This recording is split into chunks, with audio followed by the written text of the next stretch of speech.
Então, vamos lá, vamos entender um pouquinho mais sobre os layouts, né, e como configurar eles. Eu coloquei um texto aqui no meu Linear Layout no final da aula anterior, mas cadê esse texto? Ele existiu? Ele veio para cá? Ele não veio? Para ter certeza disso, você vem aqui no fonte que você vai confirmar que ele veio. Ó. Só que o problema é que a largura dele, que é o width, está como mathParent. Lembrando que o mathParent ele fica em 100% da largura da tela.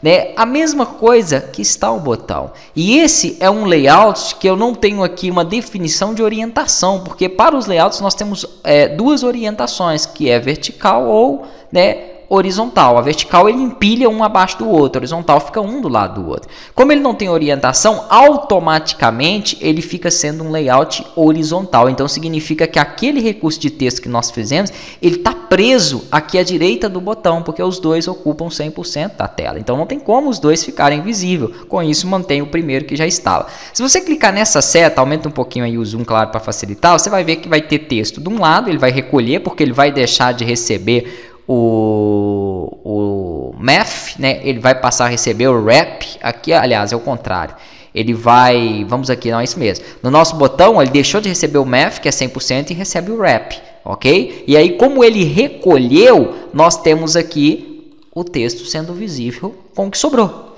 com o restante da área. Então, neste exemplo, um fica ao lado do outro. Se eu utilizar para o meu layout aqui, que é o Linear Layout, onde eu tenho outros modelos aqui dentro da minha caixa, o modelo vertical, para isso nós podemos fazer a seguinte instrução.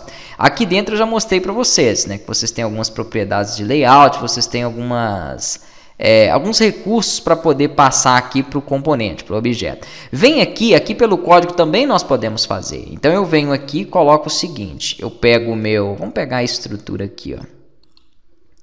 Android, layout. Aí nós vamos utilizar a orientação dele, Na verdade é Android underline, se eu não me engano, orientation. E vamos falar que ele vai receber uma orientação aqui, ó, vertical. Então, nós vamos utilizar esta propriedade aqui como vertical, para o... Underline não, de onde eu tirei isso?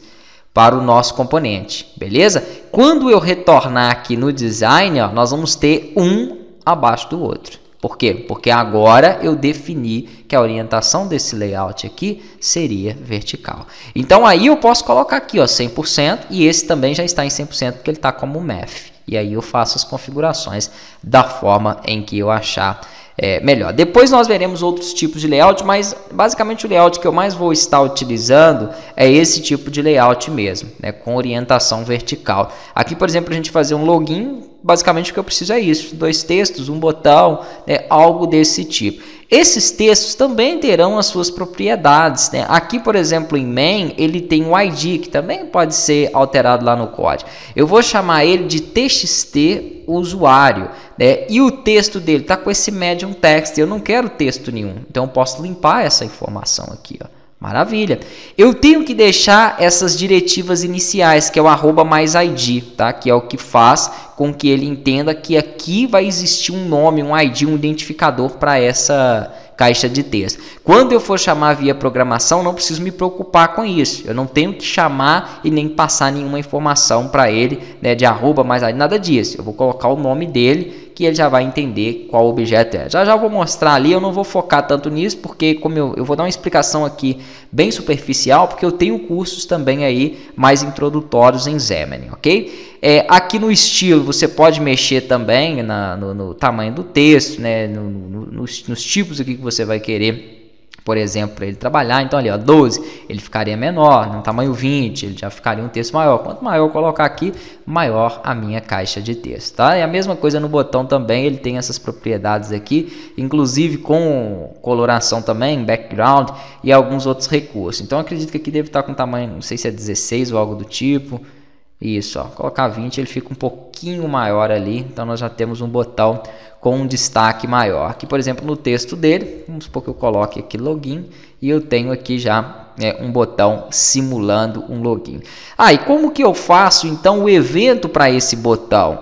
Selecionando aqui o botão e utilizando o behavior, você tem aqui a opção do onClick, ó, e no lado eu poderia estar atribuindo para esse botão um evento aqui dentro dele. eu vou mostrar isso também via programação e nós vamos criar um evento com a funcionalidade do botão na próxima aula.